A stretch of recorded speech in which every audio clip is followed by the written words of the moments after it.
जय महाराष्ट्र. मी समीर रघुनाथ पवार, जिल्हा संघटक जनहित, विभाग अध्यक्ष पनवेल महानगर. आज आपण कामोठ्यामध्ये एक सॉस बनवण्याची कंपनी आहे.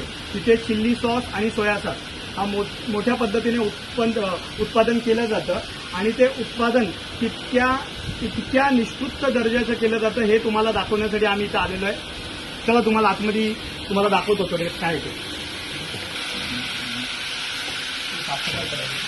चालू हे बघा, ही कंपनी आहे.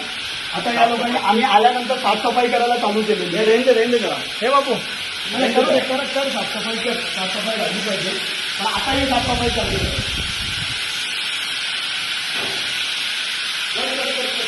काम चालू आहे. आता सगळ्यात महत्वाची गोष्ट म्हणजे पाणी. तर आता तुम्हाला पाणी दाखवतो. हे पाणी सॉस बनवण्यासाठी वापरलं जातं. सगळ्यात पहिलं तुम्ही हे पाणी बघा. म्हणजे सगळ्यात महत्वाचा घटक असतो पाणी. तर हे पाणी बघा कोणत्या पद्धतीचं आहे. हे आमची सरकारी तुम्हाला पाणी दाखवत आहे एक ड्रममध्ये. त्या पाण्यामध्ये बघा चड्डी पण टाकलेली आहे.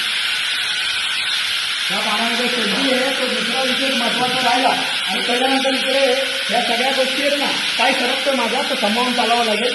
आता तुम्हाला दुसरा महत्वाचा घटक दाखवतो, चिल्ली पावडर. ही चिल्ली पावडर याचं नाव काय, सेबुन स्पाइस म्हणून ही चिल्ली पावडर आहे. तर ही चिल्ली पावडर आहे ना, ही पण आता घाणेरड्या जागी ठेवलेली आहे. कोणत्याही पद्धतीचं त्याला साफसफाई नाही आहे. आणि त्याच्यानंतर दुसरा महत्वाचा तारीख पण याच्यावरती लिहिलेली नाही आहे. बघू शकता तुम्ही, याच्यावर कोणत्याही पद्धतीची एक्सपायरी डेट